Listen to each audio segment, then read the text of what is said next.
So thank you everyone for joining for this month's departmental seminar. We have Dr. Daniel Lakens from the Technological University of Eindhoven in the Netherlands giving us a talk about sample size justification and his new manuscript. Daniel's research mostly concentrates on meta-science, as well as different research methods and statistics. And I think he's, to many of us, very well known. And I think a lot of us have used his advice and things that he has worked on. And I thought it would be interesting to have him talk about this very important issue for our research. Just a brief comment about the seminar. Please post your questions into the Q&A box. I will monitor it, and if I fail, then definitely there is a tool you can see everything. We will, after the presentations, then we will go over the Q&A. You can also post it to the, you can also vote for the questions. If you see that somebody already asked a similar question, you can just like it, and then the question goes up and will be asked first. And we will also monitor if you put things into the chat, but mostly use, please, Q&A. Daniel, over to you. All right, thanks. And feel free to ask questions during the talk, and I'll try to address them when they come up, if that's possible. I'll also share some slides that I have. So again, nice to virtually be here, people. That's very nice. I am going to talk about a topic, and you can see the slides, right? Just to check. It's good. Yeah, perfect. Thanks so much. Yeah, there. All right. So I'll talk about this topic of sample size justification, which mainly, so I have a preprint about this out. It's actually, I have to revise it. So any comments during this talk or on the preprint are still very welcome. And the preprint itself is a little bit of a result of work at our department. Our department has a rule that with an ethical review board application, people need to justify their sample size. And over the last 5 years, I've tried to help a lot of colleagues with this. Then last summer, I started to work on a sort of explanation document for this and turned into this paper. So I hope other people find it useful as well. So one thing that is maybe slightly different from this paper compared to other papers is it's really very strongly tied to daily practice, to real life. And we'll see that hopefully throughout in the approach that I take to this issue. So the question of a sample size justification is basically, how do you determine the sample size for a new study? And I should note that with sample size, I don't mean just number of participants, for example, but I could also mean the number of items. You could have an N=1 study where you have one participant, but many items, or a combination of items and participants. But when I talk about sample size, I mean all of those possible combinations, depending on what kind of research you do. And we see that an increasing number of journals are starting to ask for a sample size justification. Really, hardly a week goes by, it sounds like, it seems that people ask or journals specify on their website that if you submit a manuscript to their outlet, that you have to include some sort of sample size justification.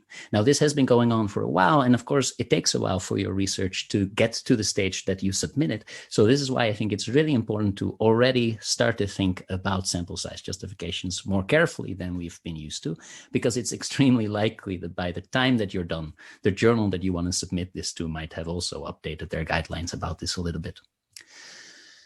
So what we see often is that people just describe their sample size like a number, and there's no reason for this sample size. And that is kind of peculiar. It's a little bit like just saying, look, we used those stimuli in our experiment, but we're not going to tell you why. The sample size is just like the stimuli that you would use in a study, and an essential part of the design of a study. It relates to a certain goal that you have, and evaluating in advance whether you can achieve this goal that you have is a super important part of designing an experiment. So you should justify your sample size. I have this thing that I'm trying to promote in a science that doesn't like to justify a lot of things. We'll see that many reasons why we do things are just based on norms. I think psychologists really like norms and following norms. It might be something to do with it. They like people a lot. But I'm trying to get people away from following norms by other people. Very often they're flawed. And instead, learn how to justify everything. And I know that everything is a lot, but you can start with some important start points, like justifying your sample size. So I've tried to organize this actually a little bit better than is in the paper. The revision might be a bit more structured, hopefully, but in a 4-step process. And I'll explain why all these steps matter and what you should sort of do in each step. But I think this is what a sample size justification should look like. So you have these 4 things that you need to consider, and some have sub-bullets later on. So the first is the resources that you have available. The second is your inferential goal should be stated up front, because you're trying to collect the sample size to meet your inferential goal. These inferential goals in psychology are very often in relation to certain effect sizes that we find interesting. Not always, but I'll limit myself to cases where the sample size justification is based on a situation where there is some sort of effect that interests you and that you want to look at. And then finally, if we have done these first 3 steps, then we are able to evaluate the value of the information that we are collecting. So at a core sort of underlying this sample size justification approach is this idea of evaluating the value of information, which means that sometimes the study that you're planning to do or the data that you're planning to collect does not have enough value, basically. All right, but we'll also discuss that, and maybe we can ask some questions about that. So take a look at this first step, right? The first step is, what are your resources? How much of the population can you sample?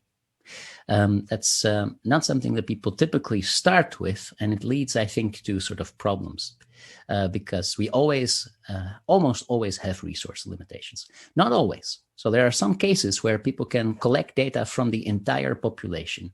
You have a population, you clearly define it at the beginning of your sample size justification, and then you say, okay, this is how much of the population I think I can sample. Could be everything, right? That's nice. It's very rare, but there are some examples. This is an example that Dan Quintana tweeted about a couple of days ago, which is a very nice example. So it turns out that in Norway, there's just a registry that has all children. So this is a study that was done on all children in Norway. There are about 1,300,000 of them, and all of them are included. So that's the entire population. Now, this is pretty rare, but it could be the case that you study something where the population is relatively small and that you're able to reach out to everybody. So it's possible that you collect the entire population. In many cases, I'm going to assume that is not the case. Sometimes it's possible, but often not. So if you cannot sample from the entire population, then your next step is actually to explicitly acknowledge that you have resource limitations. And this is a step that people feel like they're not allowed to acknowledge. We are sort of trained and acculturated, I think, to hide the fact that we have resource limitations. So another sort of difference in the way that I approach sample size justification is clearly acknowledging the fact that we have resource limitations. And this is basically the question, what the sample size is that you are willing and able to collect. And willing might be that, well, you're not really willing to spend 7 years on data collection. Yeah, have maybe the desire to spend a little bit less time than 7 years. Otherwise, it's often money that limits the amount of data that we can collect. Those 2 things make up most of the resource constraints that determine your sample size. Sometimes this is just your primary justification for your sample size. And I think very often this is the case. What we see when we talk to colleagues, people have a certain amount of time that they have to complete their PhD, for example, and a number of articles they're supposed to write in this time. Now, this is maybe not a good way to do science, but it is the way that science is organized. We have these expectations and people collect data and have a certain amount of time to perform a number of studies, for example. It's also true that we have resource limitations. Maybe your sample comes from a student population that's just certain fixed size.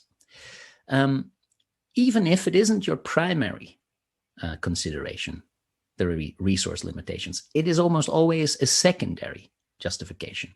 Even if you're crazy rich, there is a certain point where you're not willing to collect more data because it's getting a little bit crazy. Maybe you have 2 million euros available for data collection, but you don't want to spend all of it. So there's still a sort of upper limitation. Maybe you can, for example, design a study to have a high level of statistical power, as we'll talk about in a bit. And then you might still say, well, but this is good enough because now I'm spending too much of my money. I have more, but I don't want to spend everything. So then it's a secondary justification. And again, I already said that we are very often trained as if it's not okay to admit this. I think that's very weird. And actually, it's not just weird, it's deeply problematic, because it means that many of our sample size justifications are basically a lie. If you are not honest and you have sample resource limitations and you're not honest about them, then your sample size justification is not honest. So a large part of a sample size justification for many people who have resource constraints is actually, given my resource constraints, what can I do? Which inferential goals can I still reach, and evaluate that?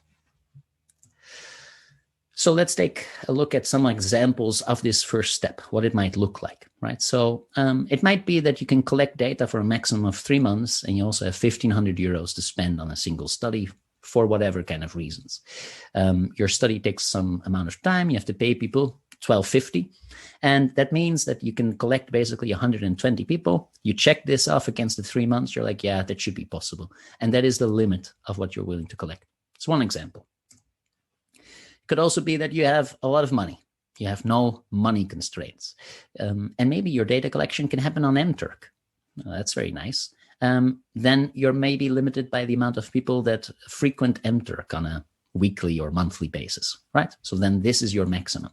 Now it's constraints of the platform where you collect data. Often you might use an existing data source, right? There might be somebody who already collected data and you reuse this for some goal. And then you just know what the maximum number is, right? So that is your sample size justification. I'm building on this existing work and they collected this amount of data, and that is all I have as well.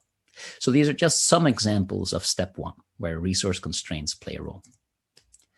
The second question you need to ask is, what is your inferential goal? You need to be quite specific about this. And there are cases where you don't have an inferential goal, which is also fine. But then again, the goal of this sample size justification approach is honesty. Just say what you're planning to do. Hopefully it's a bit liberating if you're able to be a bit more honest about this. But it could be that you have a very clear inferential goal. In quantitative studies, in the paper, I also briefly discuss qualitative studies, although I think sample size justifications in that area are relatively underdeveloped, but I give some pointers in case. But now in this talk, I'll focus on the quantitative part. So in quantitative studies, we very often want to say something about an effect size, as I already mentioned. And one thing could just be, what is the effect size, more or less? You're not maybe testing a hypothesis, but you just want to describe the effect. And then the main thing that you're planning for is a certain level of accuracy that you need to define. So your inferential goal here is to estimate, and accuracy is sort of the goal that you're trying to achieve. My background is in experimental psychology, so very often a goal that I have when I design a study is to reject a null hypothesis. So I do hypothesis testing research for a large part of my studies, and it means that I'm very often interested in, can I reject the null? So in this case, you have to plan for statistical power. So this is my inferential goal. I want to achieve a certain probability of being able to reject the null hypothesis if there is an effect of interest. And what these effects of interest are the third step. So we'll come back to that later. Very often, our research is much more exploratory. Again, one of the things we're being trained in is that we always have to test something, which is, of course, not true, but it might be the idea that you get if you've completed your bachelor methods course. At the end of this, you might think that everything is about testing things because you've learned so many different types of tests to do on your data. But very often, we just want to collect some data and just take a look, just see what's going on. And in those cases, it's basically, again, the resource constraints that limit how much data you can collect. You don't really have an inferential goal. You just want to say, given the resources I have available, let's collect some data and see what happens here. It's a bit vague, I understand, but it happens sometimes. So let's take a look at some examples of step two, which would be nice if you see some of these a bit more. So I would love it if people a little bit more regularly just write a paper and say, in study one, we just wanted to see what happened. That's it. Because in my experience, that's often what I have when I do a new study on a topic. I'm just like, well, let's take a look what happens, right? So then you can just honestly say, that's my inferential goal. We're just collecting some data and taking a look. We have no other reasons to do this. We're just going to see what happens. We should have room in science, I hope, for some exploration like that. You might also just say, I want to know how large the effect size is, more or less. Right? And the second step, this more or less, this is, of course, an important additional thing. How accurate do you want it to be? We'll talk a little bit more about that as well later on.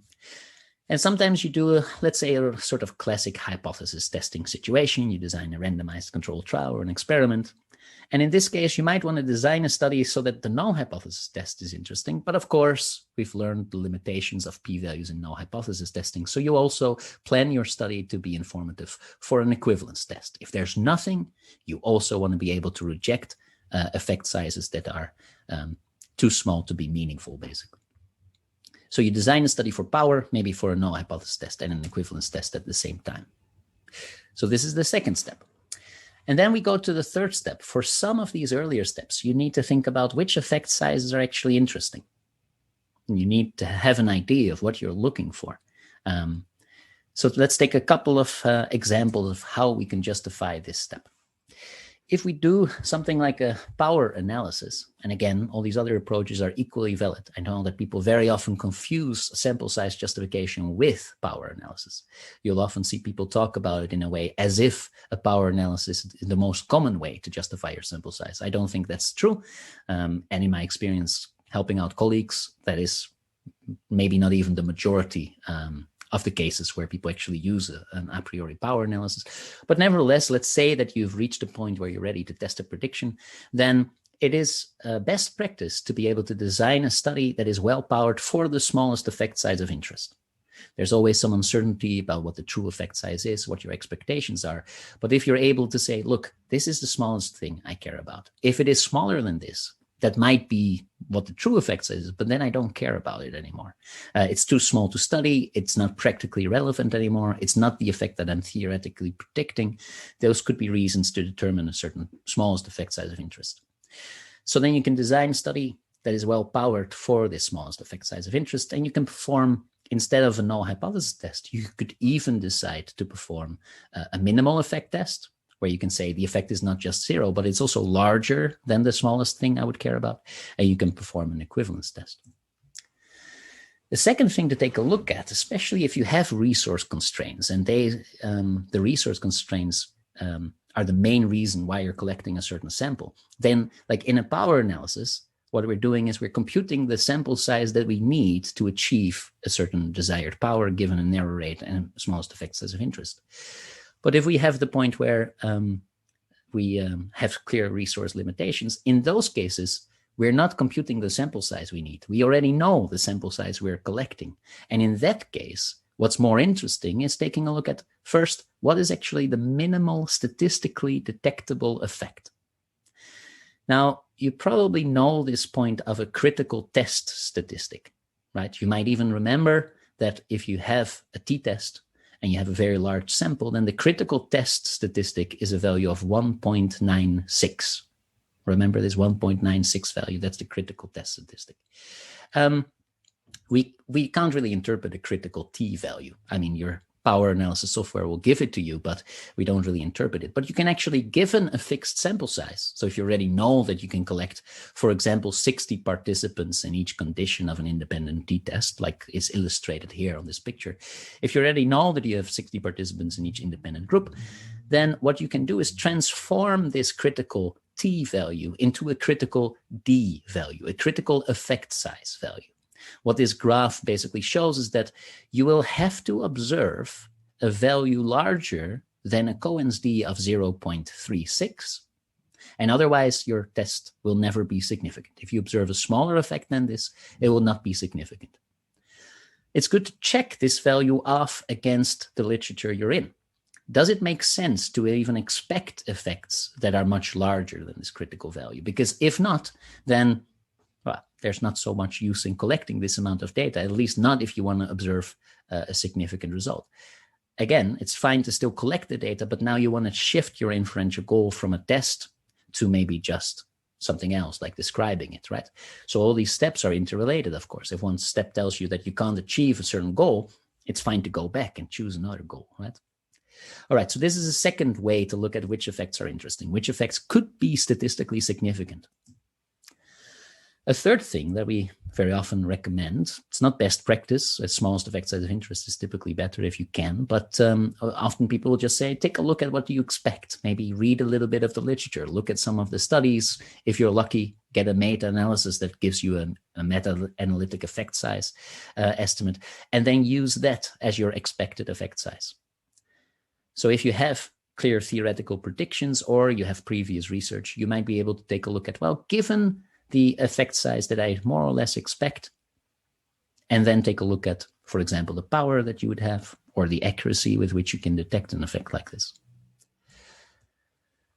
Another interesting thing is which effect sizes can you more or less exclude based on the width of a confidence interval. Of course, a confidence interval can be directly translated into a hypothesis test. So in that case, this question is sort of overlapping. But what you also have is some people who are looking at it from a more estimation approach. And then you can still sort of see like, well, after I collect my data and based on some expectation of the standard deviation, given this sample size, which effect sizes are maybe even taking a slightly Bayesian interpretation or just computing a Bayesian credible interval, which effect sizes can I more or less exclude as possibilities? Doing this, especially with small sample sizes, might reveal that you're not really excluding any effect sizes that we don't already know are implausible. Right? In psychology, my field, many effect sizes aren't huge.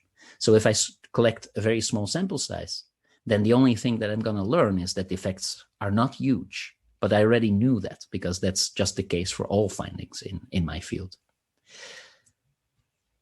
Another thing is if your sample size, again, is limited, we talked about doing an a priori power analysis, but you can also do a sensitivity analysis. And if your sample size is fixed, you're not computing your sample size anyway. So what you can do instead is enter the sample size, you take your alpha level, and you see for which range of effect sizes would I have more or less statistical power.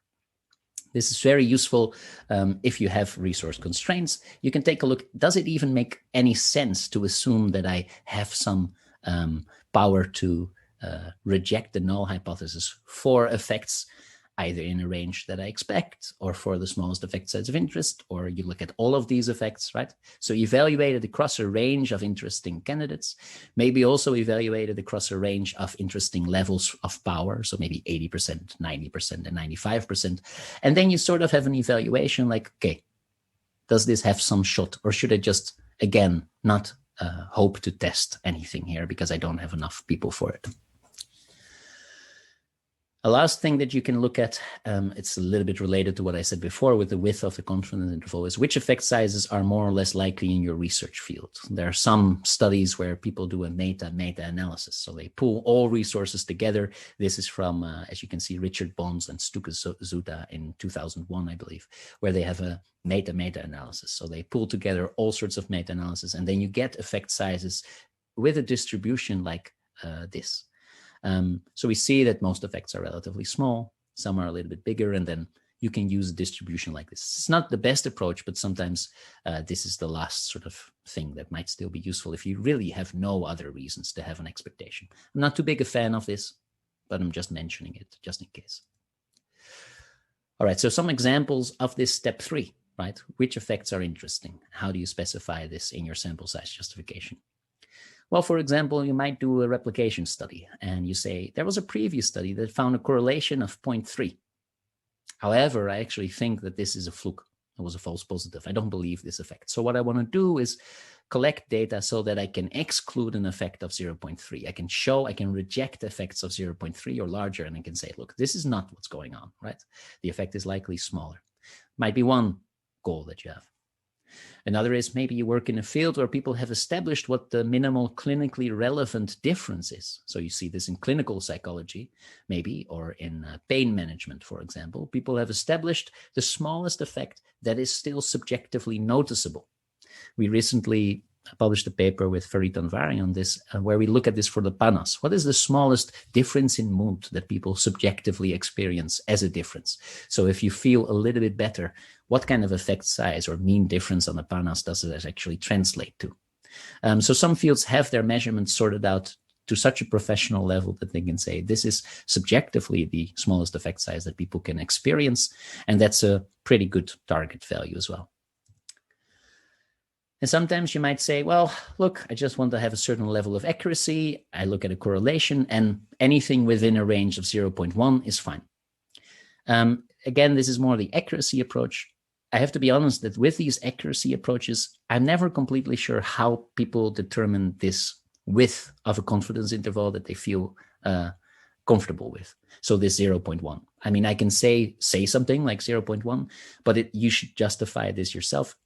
I don't really know how to do this. I am more of a hypothesis tester or just exploratory research. I'm not an accuracy person. So I can never really detach this from a hypothesis test. So you might want to ask some other people. I think it's actually kind of difficult to do, but okay, let's say that you say, I want to have a certain level of accuracy and I'm just picking something more or less randomly, which is accurate enough for me. And then you can use that to determine which effect sizes you're interested in. Now we have to put these steps together and then evaluate the value of information, right? And this is a step that I think we don't do as well as we should. This value of information concept comes from economics. It's used a lot there. And actually there are proposals in the literature that say, well, maybe we should just really take this as a central reason for sample size justifications. We have to say, how much does this add and how much data should we collect based on the value of information? Because not every data point is equally valuable, right? For example, Peter Isager, my PhD student, is working on trying to determine the value of a replication study. Not every replication study is equally valuable. You can collect more data on it, but for example, if you replicate the Stroop effect, it has relatively little value. We already know that it exists, right? The same can be true of adding another 1,000 observations if you've already collected 5,000 observations. Maybe the other 1,000 really don't change anything. I mean, it's more, it's true, but it doesn't really add anything. What we often see with colleagues, if they have very tight resource limitations, is that they'll say something like, yeah, but it's still a data point for a future meta-analysis, right? I'm collecting some data. I can't really draw any conclusions based on this, but hey, this could be in a future meta-analysis, and that's great, right? Which is true, but I think you should also have some argument for why that it is likely that there will be a future meta-analysis. So this depends. Are people using the same measures? Are there more people studying this kind of thing? Maybe you will do this meta-analysis, but after a couple of years. We actually have colleagues who collect data in lectures sometimes as part of a class. And then they say, you know what I'm going to do? I'm going to collect data for 5 years. And then after 5 years, I will have enough to do my own meta-analysis. Well, that's fine. That's a way to go about it if you want to. But if you're pretty sure that there is no meta-analysis in the future, then there's also this is not a good justification anymore, right? All right, which is a tricky thing, and it would require some coordination, I guess. In best practices, by the way, people get the group of people who would be performing the studies that end up in a meta-analysis together from the start. It's called a prospective meta-analysis, right? Where you reach out to people and you say, how about we coordinate this a little bit? And then 2 years from now, we'll have enough data together. That's also smart. Sometimes we have a situation where we want to make a decision. For example, in a hypothesis test. And in those cases, we have the goal to control our error rates in the long run. And the goal is to have these error rates be low enough, but then at a certain point, it is really low enough, right? So we've lowered the probability that we'll make an error. And at a certain point, we're happy enough with how small this is. Reducing it further, of course, it always becomes smaller. If you collect more data, it always becomes more accurate. But it doesn't really noticeably change anything. The error rates are acceptable after a certain point, and then adding more is also not worth it. So in all of these approaches, there's always a sort of a cutoff point where you're like, yeah, now it stops adding value. We can add more data, but it stops adding anything. So statistically speaking, a study can't be overpowered. Sometimes people say this, like you had an overpowered study, which statistically doesn't make any sense. You just have very high power. Good for you. If you want to reject something, you will reject everything that is there. So statistically speaking, this is not possible. But there is an ethical dimension, which is also the reason that our ethics board has this requirement of a sample size justification. It's possible to do a study that's so small that it's a waste of time. It's also possible that your study is so large that you're wasting resources. We only had one case where we really said, maybe you can do with a little bit less observations. And this was a case where people were exposed to really disgusting stimuli. And we thought, look, you're pretty done after X number of participants. Why are these other 60 people also exposed to these disgusting stimuli if it's not really necessary for your study, right? It's pretty rare in psychology. This is a big deal in animal research, of course. If you're studying mice and these mice get killed after the experiment, then using more than you need is directly an ethical issue. But in psychology, it's a little bit of an ethical issue, and there's also a little bit of waste. If you collect more data than you need, it's a bit wasteful. Same with accuracy. So at a certain point, I don't think that your interpretation of the data would change noticeably, even if your data is more accurate. So if it isn't changing noticeably, then there's up to a certain point, it's accurate enough for whatever you want to say. And the main point here is really that all studies only have a certain informational value in relation to your inferential goal. So you'd have to think about what your inferential goal is, and without that, it's difficult to explain what the informational value is. So let's take an example, putting all of this together, right, of sample size justifications. So these are just some of the things I put on the slides before, but now I'm just combining them. So let's say you have a situation where money is no problem. I use mTurk. The maximum is about 2,000 people that I can collect. Okay, nice. Your goal is, I'm just going to take a look and see what happens. Okay, we said it was fine, so that's your goal. And then, okay, so what effect sizes are interesting? Well, an estimate of a correlation within a correlation of 0.1 is fine with me. Okay, so now given that these are the conditions, we can take a look after that last step. We know your correlation, that the accuracy you want. We can look up tables that say which sample size do you need to get an accurate enough estimate of a correlation so that it falls within 0.1. This depends on the correlation itself. So you need to think about what is the correlation that I more or less expect, or the smallest one that I would be interested in. And then you can pick that correlation from this table, and you take the corresponding sample size that comes with it, which is between 20 and 383 somewhere, depending on the effect size that you want to detect. This last step shows that you don't have to go to the maximum of 2,000. We still often see this. Sometimes now people have so much money that they're like, well, you know, what the hell? I'm just going to put it on mTurk and collect data from 2,000 people because it only takes 2 days anyway. You can do it, but I would say this is a little bit of a risk of research waste. You could maybe do 4 studies. I mean, you know, not saying you have to, but it's worthwhile to consider. Of course, in practice, the other side, not enough people, is the thing we should be worried about more often. All right, so yeah, so this prevents research waste to a certain extent. I just said this. Let's take another example, right? So we have now the case, I can collect data for 3 months and I have 1,500 euros. That means my maximum sample size is 150. Okay, let's say your inferential goal is I want to test a prediction, and I want a null hypothesis test and an equivalence test to be informative, meaning they should have a certain high power that I like. We also know that the minimal clinically relevant difference on the scale is 0.31. So that is the effect I want to detect. And now we can do a sensitivity analysis and take a look, how much power would we have for certain effects? If the sensitivity analysis shows you have very low power with 120 people to detect effects of this size, something is not correct here, and you need to either change the goals that you have of the study, or not to do the study, or team up with other people and collect more data. But something needs to be resolved to make this a solid sample size justification, because as it stands, this would not do, for example. Now, of course, there is a bit of a discussion we should have in the field of whether doing a study where we have low power due to sample size or resource constraints, whether we should be doing those or not. So far at our department, we try to have these discussions. Sometimes, very often, they're resolved by proposing a different design, for example.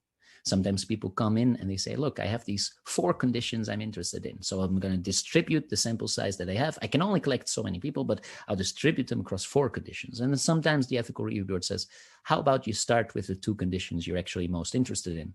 Because you're lucky if you can even sort of find something there, right? So limit your number of conditions, or change to a between subject design. Not always possible, but if it is possible, it's a useful thing, etc. Right? So you should have this discussion whether a study is worthwhile, and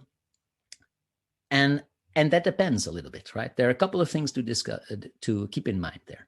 So I already said, will a future meta-analysis be performed? That's something for you to think about. If yes, yeah, go ahead, right? I mean, then you're pretty sure that it will be useful in the future. Another consideration is, do you need to make a decision? Now, we don't really do policy recommendations based on single studies, but it could be that you're doing one pilot study and then you'll do a follow-up study. And depending on the pilot study, you'll decide if you use manipulation 1 or 2 or something, right? Sometimes we have situations where we do make a decision. So if you make a decision, well, now you have resource constraints, but now the solution that you can go for is to change the error rates to a level where they most reflect the errors you're actually wanting to make if you make a decision. So, for example, by doing what's known as a compromise power analysis.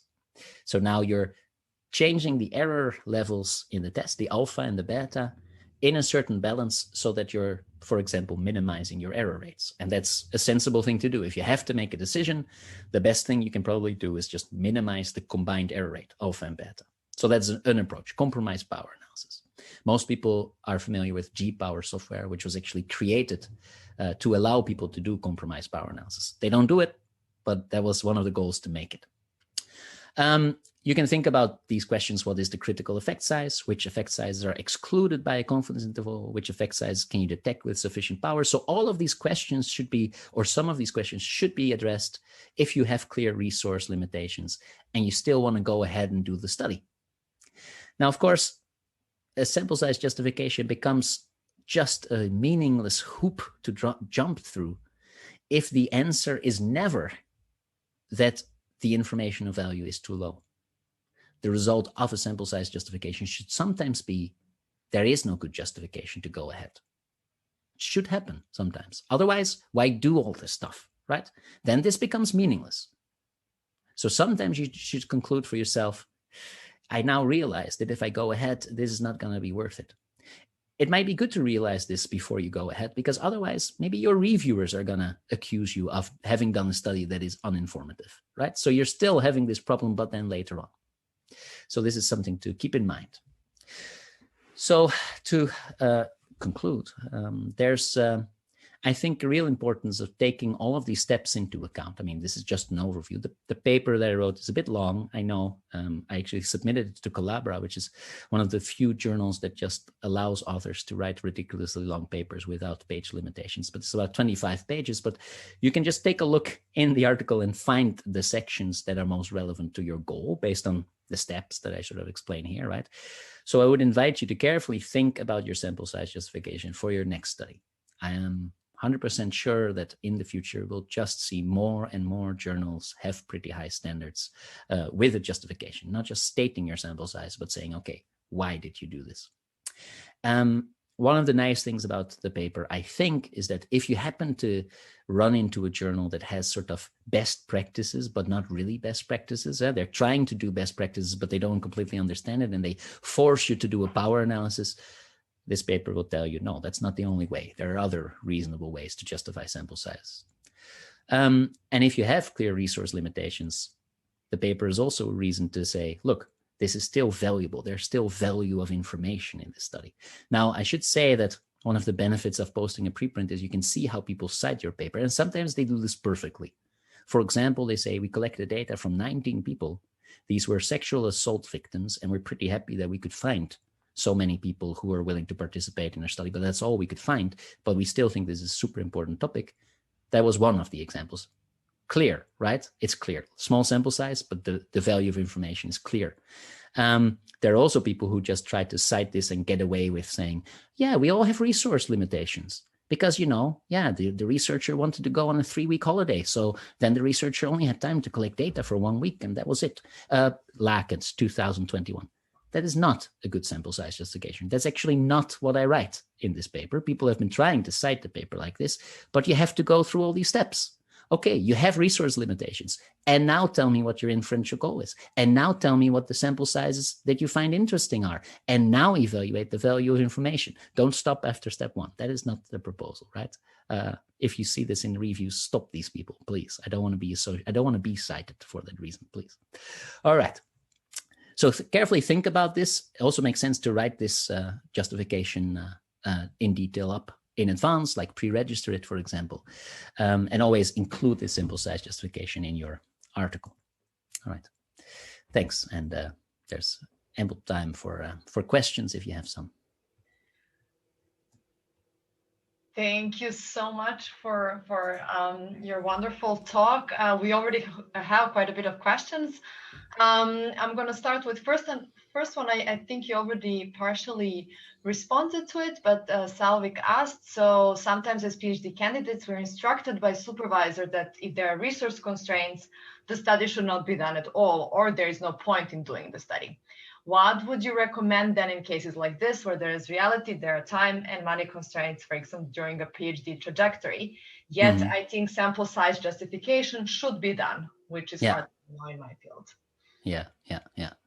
Well, I think, I find, if your supervisor really says that you shouldn't do a study when there are resource constraints, then I would just ask your supervisor for all the money in the world and you can do the best possible study. And then your supervisor will be like, okay, there are resource constraints, right? So there always are resource constraints, I think. I think what you need to do is have a more detailed discussion about whether the resource constraints indeed limit the value of the information that you're planning to collect. And your supervisor might sometimes be right. I know it's an unpopular thing to say, but it happens. Sometimes they know what they're doing and then they're right. They're saying, okay, this is not worth it. And you might want to change the design or something that increases the probability of informative results. But otherwise, I think it sounds like a too generic response. And it is more sensible to think, given the fact that we all have resource constraints, what are we interested in? And how likely is it that we'll learn something from our data, right?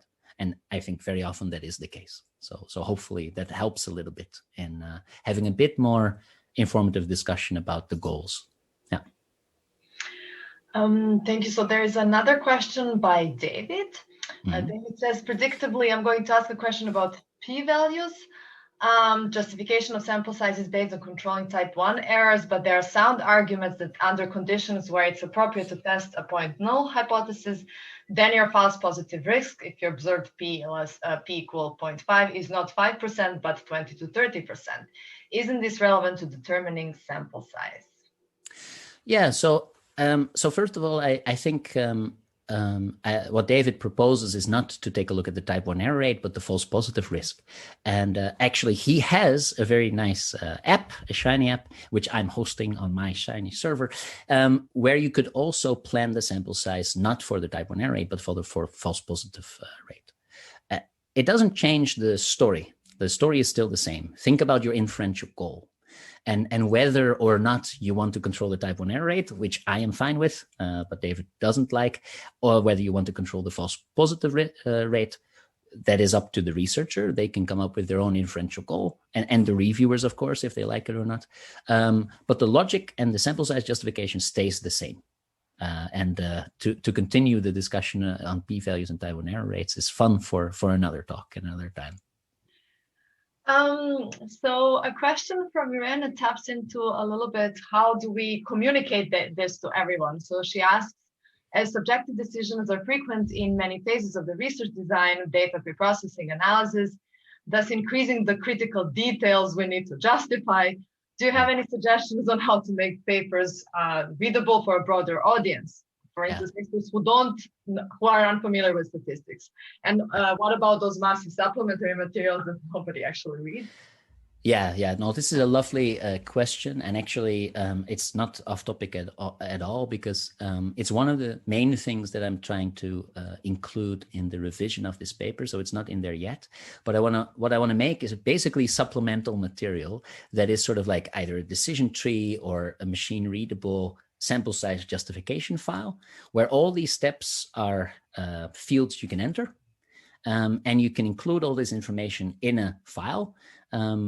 Whether you want to discuss all of those things in the paper as well, I don't particularly care. I think we're moving towards a future where the paper is, just a part of the research, but maybe not even the most important part.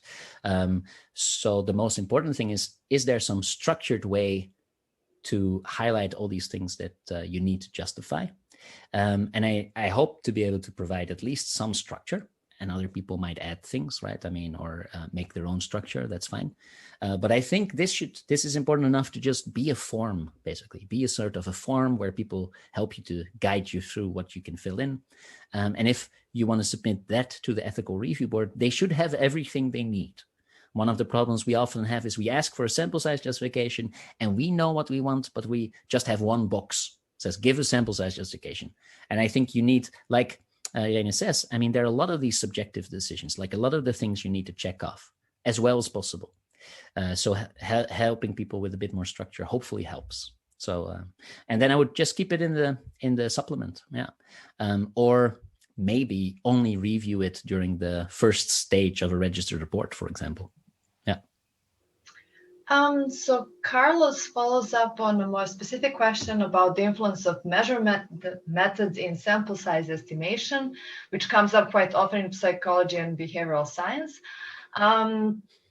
Imagine I want to test a hypothesis using data stemming for performance-based tasks, but previous evidence only describes effect sizes from self-report questionnaires or vice versa. Is there a recommendation to adjust the expected effect size across different measurement methods? Yeah, exactly. Yeah, it's a good point. So in the paper, there's a table of things to consider if you use an expected effect size, some answers. And one is your expected effect size based on the previous study? And then if that is the case, you have to say, how similar is the study? And I think what's pointed out here is the study is not very similar. It might mean the effect size is still the same, but it might be that the effect size differs and you don't know in advance. Now, so first of all, this problem is again solved if you come up with the smallest effect size of interest, right? Then this uncertainty over the expected effect size or true effect size disappears. If you still nevertheless want to plan for an expected effect size and you're in a stage where you're switching tasks and you really don't know what to do, one thing I would recommend is just, first of all, acknowledge the big uncertainty. You might want to be a bit more conservative, if anything. And finally, to perform sequential analysis. So don't just collect your data at once. You might get lucky. Maybe your change actually increases the effect size. You might be unlucky and it might decrease the effect size.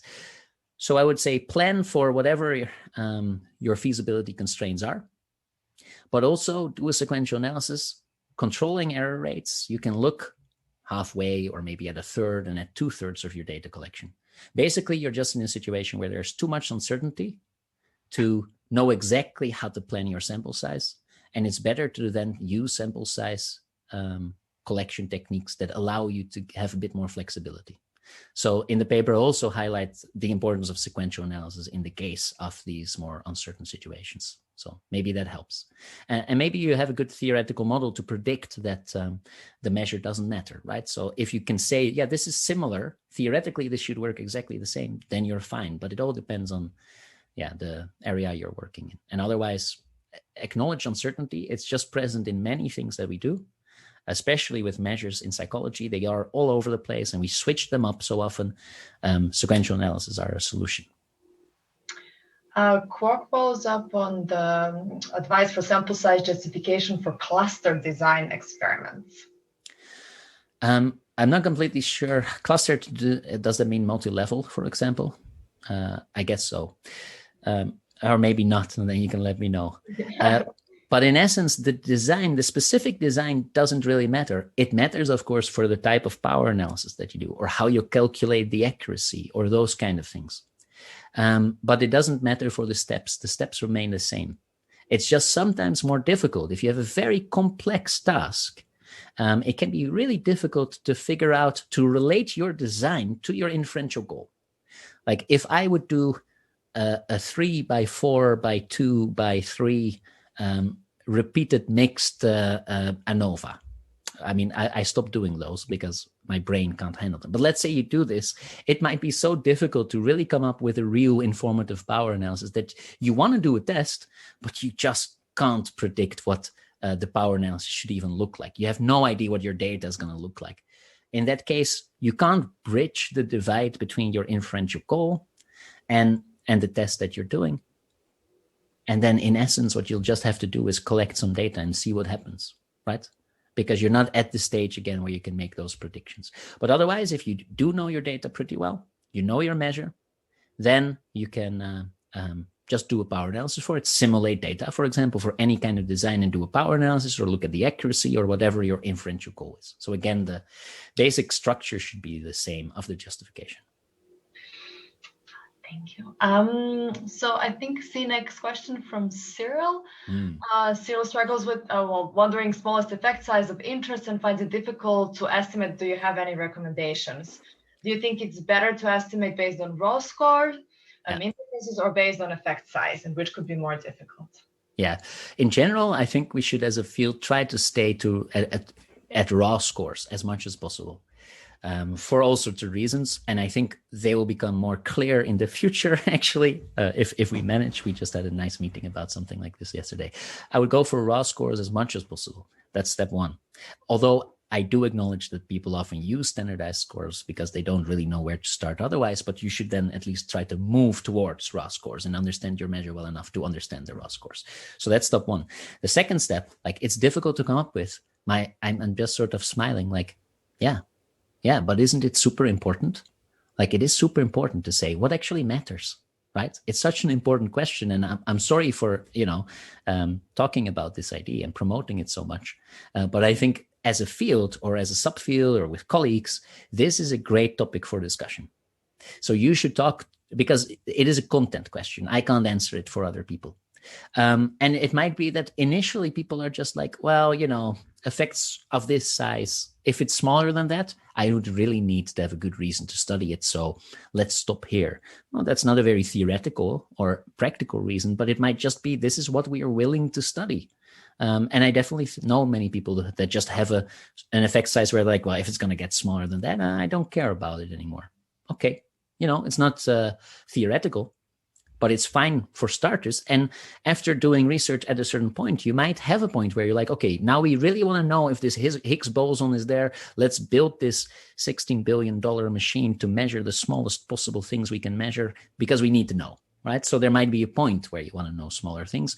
It's fine to start somewhere reasonable, but talk about where this starting point might be. And I know that's not an answer because I can't answer that. It's field dependent. So Linda asks, to what extent do we need to embed the practice of simulations into study design to deal with sample size planning? What extent do we use the existing general tools like G-Power or more training? Yeah, so in my experience, if your design is very simple, like a t-test or a correlation, G-Power is fine. Perfect. I mean, it's simple enough. Not much is gained by simulating that data. It is interesting to learn how to simulate simple data, but the real benefit of it comes from more difficult data sets. And there, the power analysis, sometimes the analytical power analysis is not even possible. So we created software, Superpower it's called, that does power analysis for complex ANOVA designs, like a 7x3x2 within design, for example. You can do it, but actually we use a very sort of quick simulation trick to compute power there. And we also tried to create the analytical solutions, but for a 2x2 interaction, I can still manage, but not for a 3x3x3 interaction within design. I can't do the analytical solution. Maybe it exists, but I don't know. So there's a point where your design becomes so complex. It's useful for you to know how to simulate data. I think simulating data is one of the most educational things you can do. I've definitely written papers just based on my ability to simulate simple things and say what actually happens here if we do this. So it can be a great way to answer questions about statistics. Whether you want to learn it yourself depends on how much you like this stuff. If you want to learn it, it's very educational. I can highly recommend. There's actually today, my good collaborator, Lisa de Bruyne, is actually sort of now giving a simulation-based workshop online as well somewhere. So you might want to switch quickly over, look at what they're doing. But we'll see more and more of these workshops in the future because people realize it. So it's a useful skill. It's not necessary, but for more complex designs, it's often the way to go about it. There's also definitely a point where you just say, ask a statistician to help. These people have a job. This is their expertise. So maybe you don't have to learn the skill, but if you think it's fun, do it. Ricardo asks, what could be improved in future versions of tools to compute statistical power analysis like G-Power? Or do you see them going? What should they aim for? Yeah. So again, for simple tasks, they are perfectly fine. And actually, they are already doing certain things we don't use enough, like compromise power analysis, for example. I love that that's in there. It's just too bad that we don't use it that much. But I do think that one difficulty is that we think we should perform these sort of power analysis based on effect sizes, standardized effect sizes. And it's just very difficult to think about standardized effect sizes. So when we made superpower, we made sort of the opinionated choice to create a software package that forces people to simulate data based on means and standard deviations and correlations and sample sizes. And they can't input an eta squared of 0.1 because I don't even know exactly what a 0.1 means, and I don't know how to plan my studies with those effect sizes. But G-Power allows you to do this, and it's very risky to, unless you're certain that this represents the effect size based on the data pattern you expect. It's very risky to input those effect sizes. And then I think moving to means and standard deviation is actually better. And that forces people to know their measures better, which is a very important part of a sample size justification. I think we have, if you're not tired, for time for one or two more questions. So there is one from Anonymous. Verbal theories can be quite vague about minimum effect size, what minimum effect size would be required to be consistent with and falsify the theory's novel prediction. And so no limit on the smallest effect other than null. How might one justify the sample of a study where the resource constraints are unclear, e.g. unbounded work with no time constraint? Yeah. No, so the last part was unbounded work, no time constraints? Yes. Well, then the answer logically follows that you'll spend your entire life doing only one study. Yeah, because then there's no limitation. So you're going to spend your life, and then on your deathbed, you'll be, well, I'm not done. I wasn't done, but this is my best answer. No, more seriously. So first of all, if you don't have a smallest effect size of interest, it is a limitation, but it happens quite a lot. So it's fine. Then you are really doing research where your real research question is the null hypothesis test that is so criticized by many people, but not by me. I am one of the 3 remaining people in the world that thinks that there is room for the null hypothesis test, and it's exactly the situation that this person raises. You are not really interested in any sort of minimal. You just want to see if anything happens. But in those cases, there's always a time limit. You're not going to spend a year collecting data. Maybe you are, but most likely not, right? So in those cases, you have to be a bit more honest with yourself where your lower bound is. There's a moment where you're going to call it a day. But otherwise, it's fine. You just do a null hypothesis test, and you never really say that there's nothing. You just say, I was tired of data collection, but this is as far as I'm willing to go. And hopefully, dear peers, you like what I have. Thank you. I think we're approaching 2:00.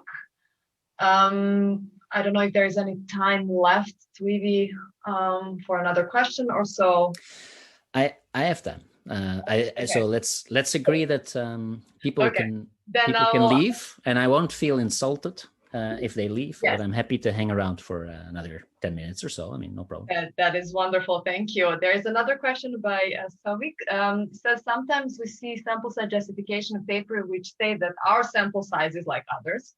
Yeah. Conducted beforehand. However, there are still others which probably has a larger sample size that are not cited. What would you recommend in that case? Should we just cite previous papers as justification, or maybe look for meta-analysis and refer to meta-analytic effect size in planning? Yeah, this is a very, very nice question, because it happens quite a lot that people say, we'll just collect the same sample size as before. And that is exactly an example of this normative behavior where there is no justification. That is actually a situation where there is no justification. Like, I'm just doing what they are doing. In the paper, I highlighted as a situation of this is not a justification, because those people were also just doing something randomly. So don't base your sample size on the paper on the sample size people used before. There are some exceptions, though, because it does answer a very specific question, and this is known as the small telescopes approach. Again, it's mentioned also in the paper if you want to look it up. A small telescopes approach proposed by Yuri Simonson asks the question, given the sample size of the original study, which effect sizes did they have very low power to detect, And then can I reject that effect size? So that is a situation where you do base your sample size basically on their sample size, except you would still collect a lot more data in that case. So you don't exactly do the same thing. I think there's almost no justification to just say they did this, we do exactly the same thing. I can't come up with a good justification for it. So I wouldn't do it. So yeah, look at something else. Look at the effect size. And by the way, it is true that, or look at the effect size, but be a bit careful in terms of bias in the literature and all those things. And you'll see that if you do a power analysis for the effect size they observed, you very often need a bigger sample to have high power. So that in itself should give you an indication that just copying their sample size is often not a good idea. One anonymous asks, do you have any advice for sensitivity analysis for structural equation modeling? I'm also curious personally about this. I know that there was a, so the paper that we wrote for Superpower is in a special issue of AMPS, of Advances in Methods and Practices in Psychological Science. It's a special issue about simulation. There are a lot of papers, and there's one by Andre Wang about simulating structural equation modeling models. It's pretty recent, so earlier this year. So take a look. Now, there will be many cases where there are recent solutions. Like all of this is becoming more and more popular. More people are learning R. More people are learning how to create packages and shiny apps in R. It's great. So more resources are appearing. There will be cases where you're limited in what you can do because there is no easy solution, no package. Again, simulation is almost always a solution. So learning to simulate data or having a very good friend who can simulate data are really versatile solutions for any question about data like that. Yeah. I think this is our last question. I really thank you so much for answering all the questions. Can you give a bit more detail about the benefit of performing an equivalence test if you have a smallest effect size of interest? I can very briefly explain it. We have some papers on this as well, if you want to read up on it. The benefit of an equivalence test is that people have the habit of saying my p-value is larger than 0.05. Therefore, we observed no effect of whatever we were testing. And this is a common misinterpretation of a p-value, that people misinterpret absence of evidence as evidence of absence.